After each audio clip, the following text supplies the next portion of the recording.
Conforme prometi no episódio anterior, vamos hoje então falar de como é que Norton Matos, no seu primeiro mandato, portanto como governador de Angola entre 1912 e 1915, lidou com a população angolana, lidou com o povo angolano. Desde logo já sabemos que vigorava o indigenato desde 1875. Ora, Norton Matos no início preocupou-se com a remuneração do trabalho indígena. O indigenato é instituído porque o indígena vai substituir o escravo. Portanto, o indígena, que é o angolano de raça negra, como qualquer código de trabalho indígena o diz, que não tenha escolaridade, e depois haverá outros pormenores, mas que não tenha escolaridade, seja analfabeto, não é cidadão português, é indígena e está sujeito ao trabalho forçado, caso não pague um determinado imposto que, por antonomasia, começa a ser conhecido por imposto de palhota, não é? Havia dois fatores importantes para que isso acontecesse.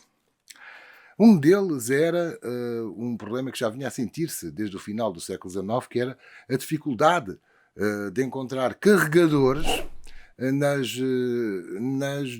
locações comerciais ao longo do território angolano. Essa também é um dos motivos pelos quais, como já vimos aqui no outro episódio, Norton Matos tanto impulsionou o desenvolvimento das estradas e dos automóveis.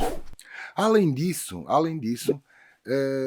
havia críticas por parte de outras potências europeias, nomeadamente por parte da Inglaterra, já desde o início do século, estamos em 1902, aliás, estamos em 1912, desde 1902, pelo menos, que havia críticas por parte dos britânicos acerca do modo como os portugueses tratavam os indígenas das suas colónias, nomeadamente a crítica de 10 anos antes, 1902, em São Tomé, do chocolateiro inglês Cadbury, relativamente aos trabalhadores contratados que iam para São Tomé.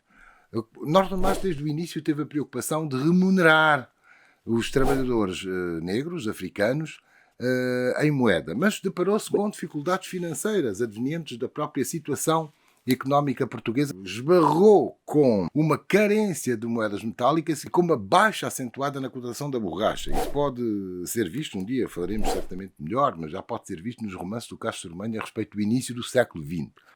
Porque o Henry Wickman, um inglês, tinha roubado, por volta de 1880, 7.000 sementes de seringueira, eram ingleses, e as levou para a Malásia. E em 1904 elas finalmente floresceram e era um método de plantio muito mais racional, uma exploração muito mais racional. Então a borracha da Malásia apagou de vez o trágico e horrível ciclo da borracha no Brasil.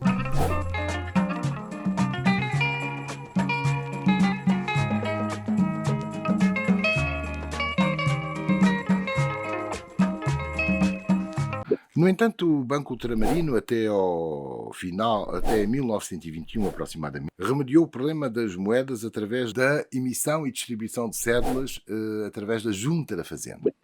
É verdade que Norton Matos teve sempre a preocupação de combater o trabalho forçado e incentivar um trabalho livre. No entanto, a forma como ele encarou os africanos, os angolanos,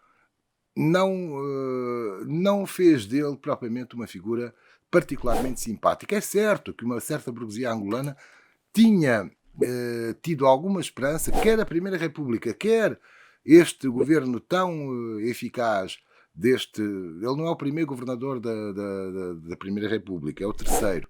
No entanto, é aquele que está há mais tempo. Havia uma expectativa que Norton Matos fosse um libertador. Na verdade, muito longe disso. Vamos ver então porquê. Penso que o que é importante para compreendermos é vermos o que ele próprio escreveu. Já no outro episódio, falei desta sua autobiografia, As Memórias e Trabalhos da Minha Vida, nomeadamente este terceiro volume dedicado à Angola, onde o próprio Norton Matos diz textualmente isto, no que diz respeito à instrução em Angola. Ele escreve: a educação e a instrução dos indígenas apareceu-me desde as primeiras horas como necessidade absoluta. O problema da instrução das crianças europeias em idade escolar não era de preocupar quando em 1912 cheguei à província. Havia em Angola número de professores suficiente para ensinar as primeiras letras àquela diminuta população infantil, portanto, crianças europeias na época. E era uma prática seguida na maioria dos casos, mandarem os pais europeus os seus filhos para Portugal a fim de ali serem instruídos. Cá está, evidentemente, não havia liceus, não é? Como sabemos, só veio o liceu em 1919. Não é? Mas, acrescenta Norton Matos, bem sabia eu que o indígena só renasceria para a nossa vida que connosco europeus, queria viver quando a sua língua fosse o português e a instrução crescesse paralelamente à dos nossos filhos. Então Norton Matos, cá está, com base nisto, ele vai combater o ensino das línguas banto. Ele combate o quimbundo. Até então, até este primeiro governo de Norton Matos, o quimbundo era praticamente uma língua franca, não só em Luanda, mas podemos ver isso melhor noutras ocasiões, até por quase todo o território angolano. E mesmo em Luanda, ou sobretudo em Luanda, não havia, passa a expressão, cão nem gato, nomeadamente europeus e sobretudo portugueses, que desembarcassem em Luanda e passado um mês estivesse a falar quimbundo. Ora, Norton Matos persegue profundamente todos os falantes de quimbundo, fossem eles africanos ou europeus, assim como persegue o chamado cafrializado. Norton Matos não elimina ainda, não tinha poder para isso, para acabar com o degredo. Aliás, chega a ser criticado por uma minoria de intelectuais angolanos, nomeadamente os da Liga Angolana e também do Grêmio Africano, com Francisco das Necessidades Castelo Branco à frente, por não eliminar do degredo. No entanto, ele recambia para Portugal vários antigos degradados que vivem nas condições do chamado cafrializado, portanto que vivem nas sanzalas ou nos moceques à maneira dos africanos ou à maneira dos pretos, como o próprio Norton Matos diria.